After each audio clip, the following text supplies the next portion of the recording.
Okay, I am on paper, I'm a personal trainer. That's my qualification. And I specialise, if you like, in the over 50s.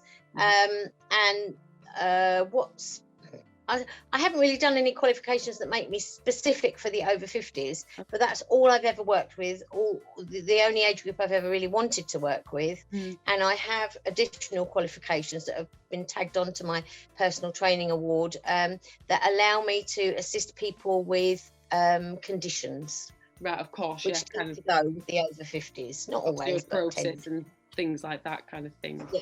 So, and the classes just kind of fall into that bracket. Yeah.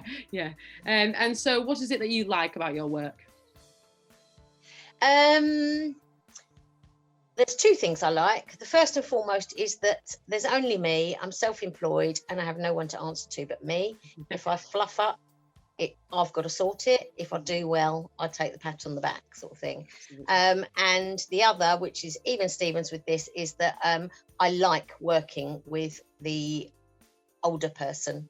And I am I've always been in customer service, and I just like to give good service. I give as I would like to receive, and I'm sort of thinking I want to say I like working with people, but I don't always. It really depends on the people, the age group. Yeah.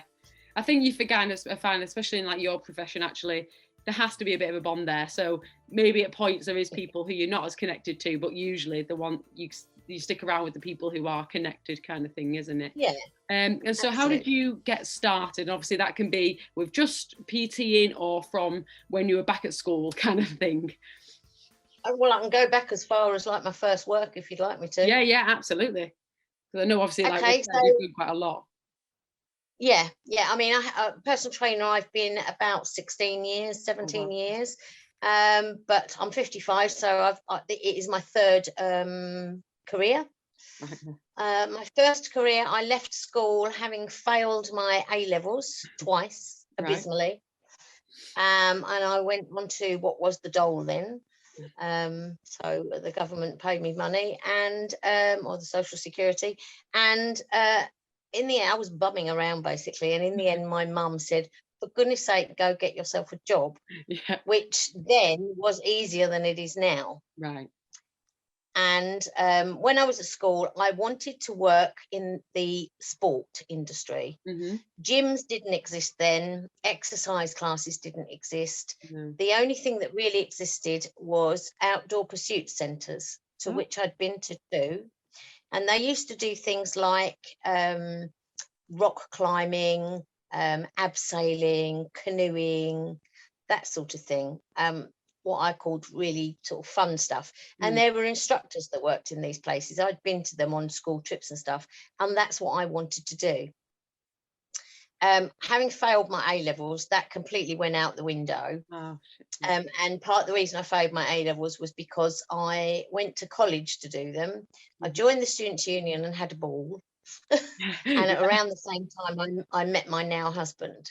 So my concentration wasn't on it all, which I should have worked harder than I did, basically. Mum said, go get a job, and then you could walk into most shops or businesses and say, I'm looking for a job. And I did exactly that. I contacted NatWest Bank and I joined NatWest Bank. Okay. I stayed there 12 years. It was the longest 12 years of my life. I ended up hating it with passion and discovered I'm not a desk person. No. If you'd always wanted fitness, and it was never going to be the one, was it? No, but I'm quite a what's the word I'm looking for? I'm a bit of a naive person sometimes, right? And I think that was the difference then. I just I didn't really think it through. I was too young. It was a job. Just when I got a job, get a job, Yeah. But when I left NatWest, I hated it with a passion, and I left with the feeling that I'd wasted 12 years of my life. Right. But it turns out further down the line, it was far from wasted. It gave me the customer service grounding that I needed for every other job I've ever done. Right. But it took me time to realise that. Yes, yeah. I think that's something you learn with so many jobs. I still work in a pub, and for some people that can be seen as, not obviously the highest of jobs, but it gives you so many skills, people skills, customer skills, organization, odd hours, everything like that. And I do think actually there might be jobs that you have in life that they feel awful at the time, and when you look back, you're glad it's over. But actually, it's benefited you quite a lot, kind of thing. Yeah. Absolutely.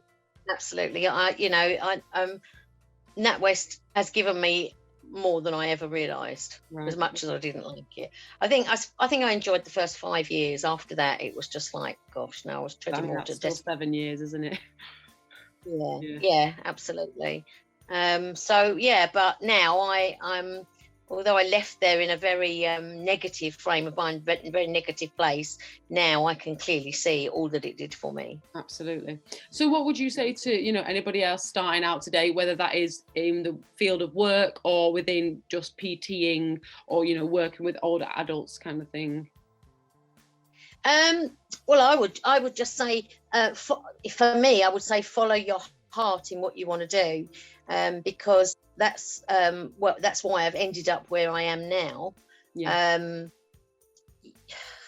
Don't be pushed into something, and I would urge people not to be led into something for money reasons, to be fair. I know we all want to pay the bills and everything, but I've had 3 careers, and I took a drop in wage for my second career, built up, and then took a drop in wage for my third career and have built up, and I've not regretted it once. No. And I've done it because you spend such a long time at work, and if you're not happy there, so many hours a day are spent at work, you need to be happy, and you need to take positive stuff from your work.